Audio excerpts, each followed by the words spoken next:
I'm Tara Douglas. Come on out this weekend. We'll be back out at the shelter from 11 to 1 walking dogs.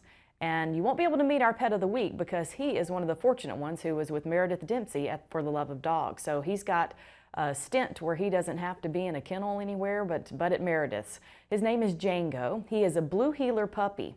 He is just under a year old, and Django is deaf. So he is a somewhat of a special needs kind of pup. He was surrendered because he was deaf, and I think he just can't do his job as a blue heeler. He's an active dog, but he is very sweet. He loves people. He loves other dogs. We're getting a good opportunity to have him interact with lots of dogs and people at Meredith's. He's good with kids, but because he is such an active dog, we recommend that unless your kids are very dog savvy, that maybe he could potentially knock over a small child. But come on out and talk to us. You can contact the Feral Dogs of Avondale. We can hook you up with Meredith. You can go to Meredith's Facebook page, For the Love of Dog, and you can really get a lot of information about Django. So if you're interested in him, we need to find him a home or a rescue to go to. And again, he's a full-blooded blue heeler and just a love. So let us know if you're interested.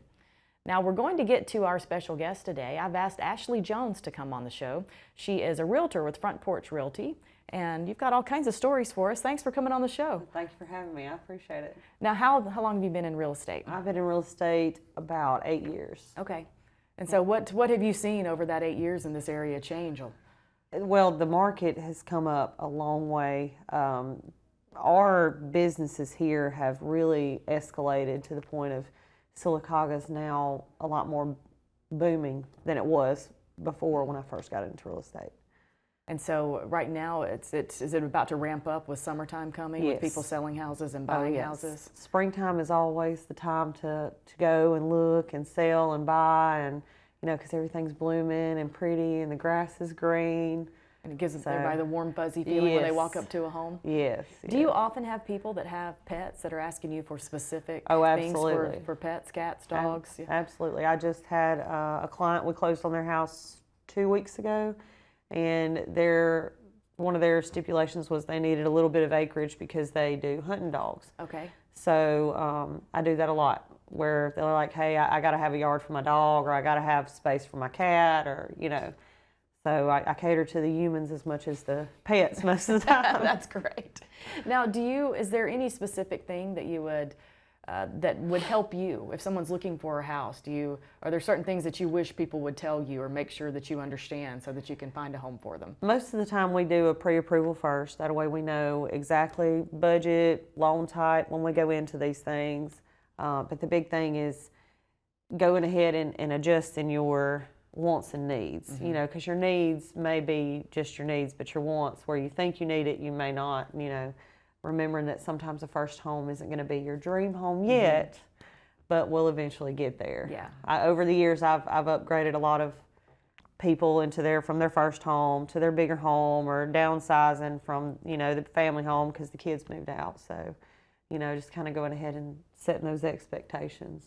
And oftentimes you don't know until you've walked in the home. Right. You think you know your wants, but then you walk in a home and realize, wait a second, this is exactly what I needed. So there's a lot of times where I have clients who will do, they'll text me, or I'll text them. I'm like, hey, let's go see this house, and they're like, oh, I don't want to go see that house. I'm like, let's give it a chance, and then they they walk in and they're like, oh my gosh, I love this house.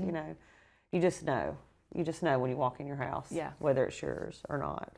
Now, I noticed on your Facebook page that you were talking about pre-approved versus pre-qualified. Is that right? Yes. Tell me a little bit of a difference in that can help people understand what's happening when they go in and look at a house and get that pre-approval. So when you go to a place, you could go online and get a pre-approval just like that, because you can beef up your income or whatever the case may be. You'll get pre-qualified. That's when they actually get into a little more depth, so this is how much you can really afford. It takes the guessing out of it, so to speak. And so people generally get that pre-approval before they go looking at houses, so they know what they most likely will be able to handle, financially speaking. And something we can, a beeline, something to start off of, and then we can always build back or build forward, because I tell people too, just because you can afford it doesn't mean you should. Just because you're approved for this much monthly, let's look at what you can do monthly, and we'll work from that. you Okay. know. That's good advice. You're Yes. taking care of people. Yes, yes. I will always take care of people the way that I want my family to be taken care of. So, Now, where can people go to see what houses that you have listed, or where's the best place for people to look for homes if they're looking for one? so if you're looking for homes, you can go to Realtor.com. Those are usually going to be your most accurate sites. But Front Porch Realty, that has all our listings. On my Facebook page, it's facebook.com/Realtor Ashley J.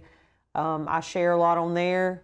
And if you find, whether it's me or whether it's another realtor, find a realtor that you trust and work with them, and they can show you houses no matter who's got them listed. That's what I tell all my clients. You want to find somebody you trust, because this is the biggest investment you're ever going to make. So, Well, that's great advice. So yes. make sure to go on to Ashley's Facebook page or Front Porch Realty or Realtor.com. Yeah. There are a lot of ways that you can Yes, find all the yes. homes that are around here for sale. Because do we have a good inventory right now? With We people do. We're moving in? starting to see a little bit more inventory. We've got a few in Fayetteville, they don't come up often.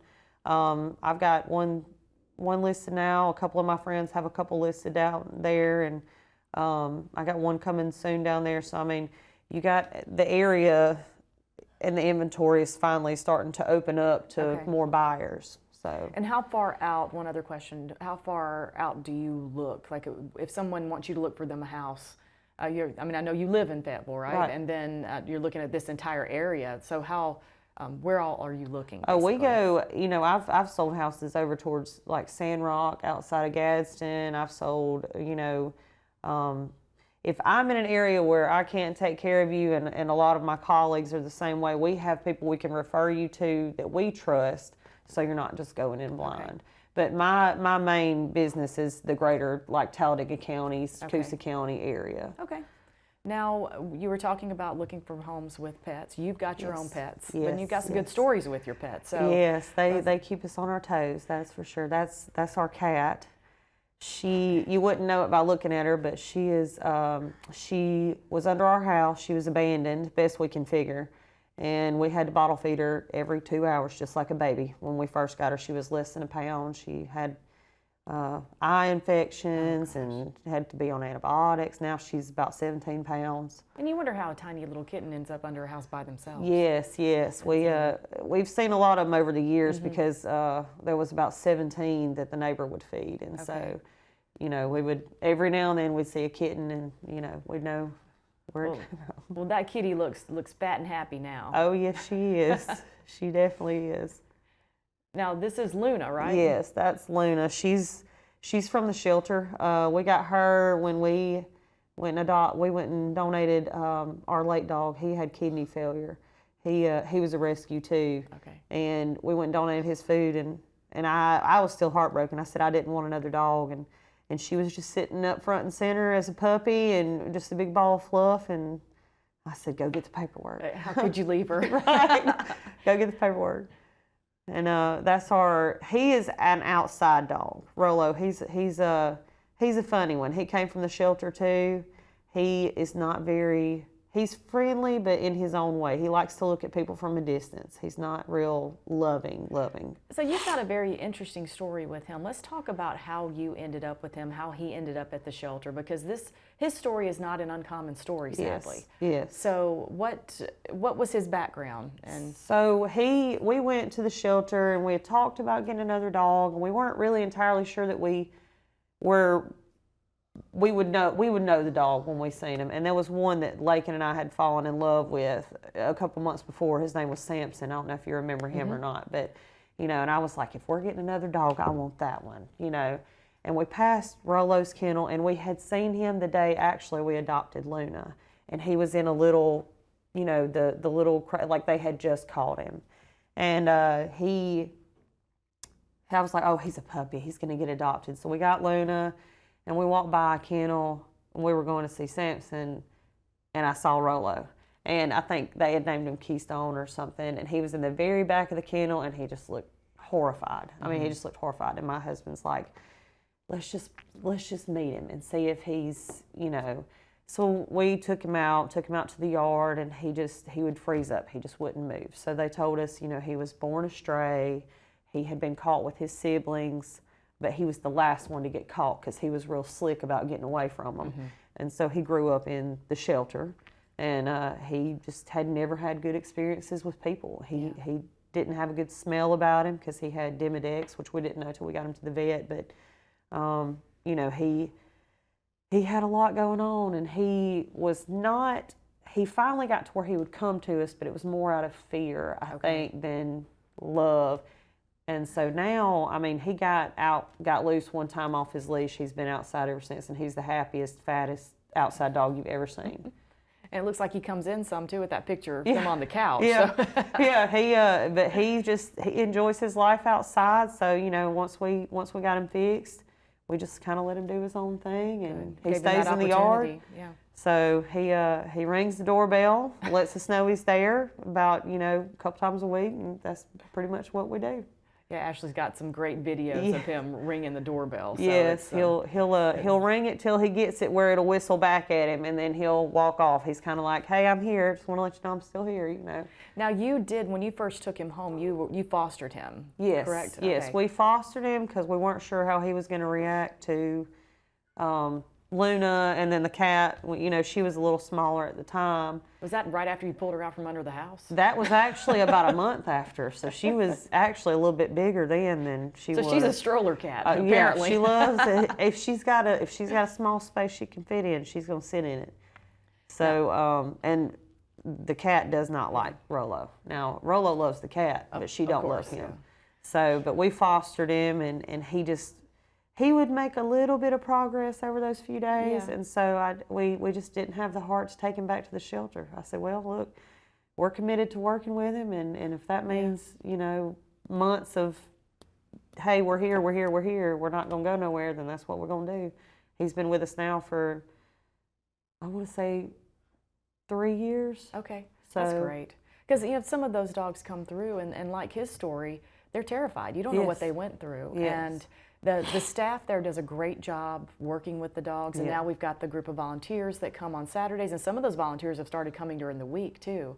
And that helps so much because you'll have a dog like Rolo that just needs some interaction, needs to know that they're safe and that there's a chance. But you know, a lot of times they just aren't doing well. They're sweet dogs, and that's great that there are people like you that are willing to take that on. And you know, we encourage fostering like you did, just to take them home and see how they do in your household. And then in your case, he just needed to be out of the shelter, and you knew that. Yes, and yes. That's great. And look, we make him heating stations when it freezes. He might use them, he might not. You know, he kind of just does his own thing. You know, you'll see him prancing in the yard, and you know when he's in a good mood because he's all floppy and happy. He'll let you pet him for about 30 seconds, and then he'll mosey on and go sunbathe. Well, that's great. He's living his best He life is.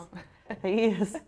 Well, thank you so much for coming on the show and sharing your animal stories and pet stories. Absolutely. And Thanks for having me. And now we know how to find you. So make sure that if you're looking for a house, give Ashley a call or check out her Facebook page. And Yes, y'all call me. yes, sounds like she'll be able to help you really well, and then Yes. she can help you figure out all your needs. But appreciate you coming on the show, and appreciate you taking some of the shelter dogs in and a cat in from under your house. I mean, warms our soul in the animal rescue world to talk to people like you. Hey, if I had a farm, we'd have a whole bunch of I them. bet. And thank you so much for joining us for Pet Connect. Make sure to come out to the shelter this weekend. We'll walk dogs from 11 to 1. And if you're interested in a blue heeler puppy, then we've got one that's perfect for you. So make sure to tell your friends about Django, and let's find him a home. And we'll have more Daybreak after these messages.